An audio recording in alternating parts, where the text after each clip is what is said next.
Welcome to Lifestyles of the Strange and Exotic Classic Book Review. Today I will be reviewing another one of my top favorite. There's about maybe 5 books in the series that are like my ultimate favorites. When I can't think of what I want to read, I always go back to these. And this one is called Sanctuaray by John Vornholt. And I wish the artist would put his signature on the cover art. I mean, I love the cover art to like the classic books I mentioned in my previous one. Now this artist actually has done the done the cards in the 25th anniversary series, and I can't seem to find his name anywhere. I don't know if it mentions anywhere in this book or not.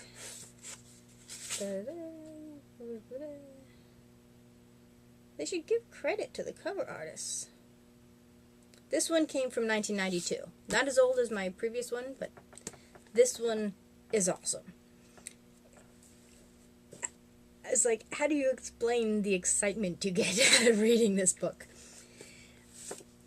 I'll read the Star Trek Sanctuaray. Kirk, Spock, and McCoy are trapped on a planet from which there is no escape. In the back goes... The planet, Sanctuaray, a fabled world in unexplored space, which is thought to be the last refuge of the persecuted, home to both the justly and unjustly accused. Though its name has been translated into every language in the galaxy, Starfleet has never known its exact location. When the crew of the USS Enterprise is assigned to capture a dangerous criminal named Rex, their pursuit takes them to an unexplored sector of space. Captain Kirk, Mr. Spock, and Dr. McCoy continue the pursuit in a shuttlecraft, following Rex to the surface of the planet, Sanctuaray. Soon, Kirk and his crew are locked in a life-and-death struggle on the mysterious planet, which harbors deadly secrets and never releases its visitors. The back actually does not do it justice. It's like, yeah, and... the people that live on Sanctuaray... I cannot recall what their names are. Oh my god. The Senites, that's what they're called. Now, they are an androgynous species. They're kind of like a planet full of androgynous monks. And they act that way. Now, the book is kind of separated into 2 sections, where you have Kirk, Spock, and McCoy on the planet doing their thing. And then you have Scotty, who's in command now, up above, doing their thing. The part with Kirk and Spock and the gang, the part with the trio on the planet, it's like, if you're on the top of the highest hill and like, if you're going sliding, you're on a really top hill and you're sliding all the way down, that excitement of just that perpetual momentum downwards, not in like a negative way, but it's like, whee! That's like the feeling you get when you're reading the trio section of the book, because it's like, it's so exciting. You just want to be like with them going, even though there's like bad stuff that happens to them. They fall off a waterfall at one point. But it's just, you want to be a part of that away team or landing party. I can't remember which one they call it in the original series. And then you go to like Scotty's section on the thing. He's being hit on by this. I can't remember. Yeah, I think she was an escaped Orion slave. And it's just like, eh. You're like, get back to the planet. I don't care what the hell he's doing. But they get stuck on the planet. And the whole thing starts when they land on the planet. Now, there's like a force field around this planet called Sanctuaray. That's how nobody can get off. You can get in, but it's like a roach motel. You can get in, but you can't get out. And, of course, Kirk and the gang don't know this. How could they not have known about the force field beforehand? I suppose if they knew that, they'd read a book. But, and there's ships around the planet firing at anybody trying to come up or in. Well, you can't really come firing at anybody going in because they know they can't get them afterwards. You got Klingon ships, you got a Romulan ship. I don't know if you got a Klingon ship, you got a Orion ship, you've got 10 million other ships, then you got the Enterprise. So, these ships are pretty much like, well, we have no use for you. Go to Sanctuaray. You can, go fishing for refugees or something. I don't know. But they're kind of just stuck in a dead-end job when you enter that part of Sanctuaray. When your commanders tell you to take your ship to Sanctuaray, you ain't going nowhere. And you're going to be there for quite some time. So the Klingon haven't been stuck there, they're always after glory, He pretty much just, amuses himself in the gym, but, but they're good. They're not people that just want to fight each other. They're so busy focusing on trying to keep people from Sanctuary. So once you're on Sanctuary, Kirk and crew go in a shuttlecraft, like it says in the back. It's basically just Kirk, Spock, and McCoy chasing after Rex in like this little pod thing. And I guess Rex crashes, couldn't find him, land the shuttlecraft, try looking for him on foot.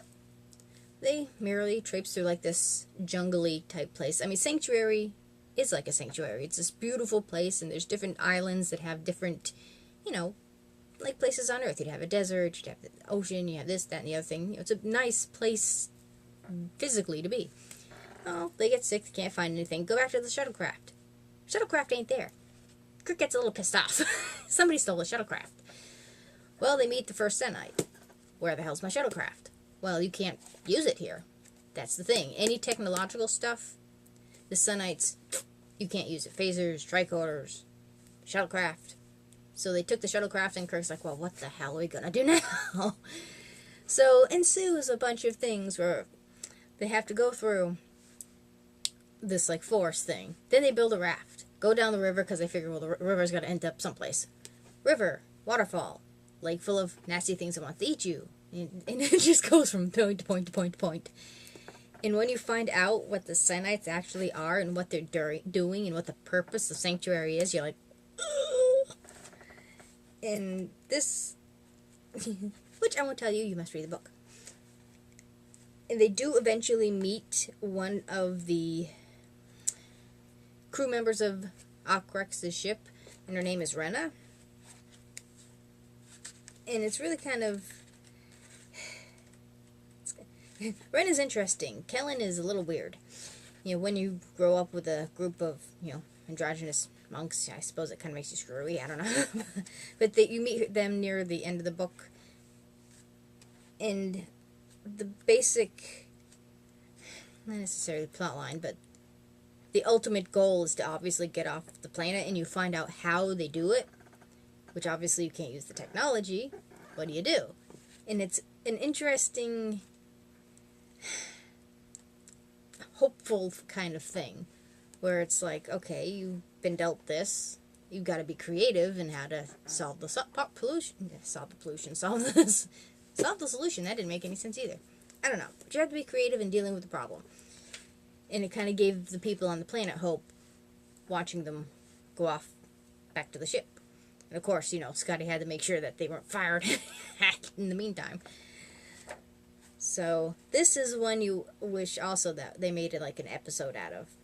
Again, the characters are the characters. You can tell Kirk is Kirk. They act like you would expect them to act. Some books I've gotten... What the heck one was that? It was like a collection of stories, and it's like, who are these people? What? It's like, have you even watched the show to write about the characters? But this could have been an episode, had they had the budget. And it's just, Kirk, Spock, and McCoy just go through the ringer. They're just physically just exhausted by the end of everything. But it's really funny. There's a lot of different things. They meet very interesting characters. And at one point, Kirk's like, boy, we're hot on watercraft, because anything around water, they just eventually end up destroying. It's rather funny. But this definitely had a twist I did not expect at the end. You're like, ugh, they do what? Ew! So, fast-paced, surprising ending, good characterization, a lot of fun to read. And this is Sanctuary by John Vornholt. And this was...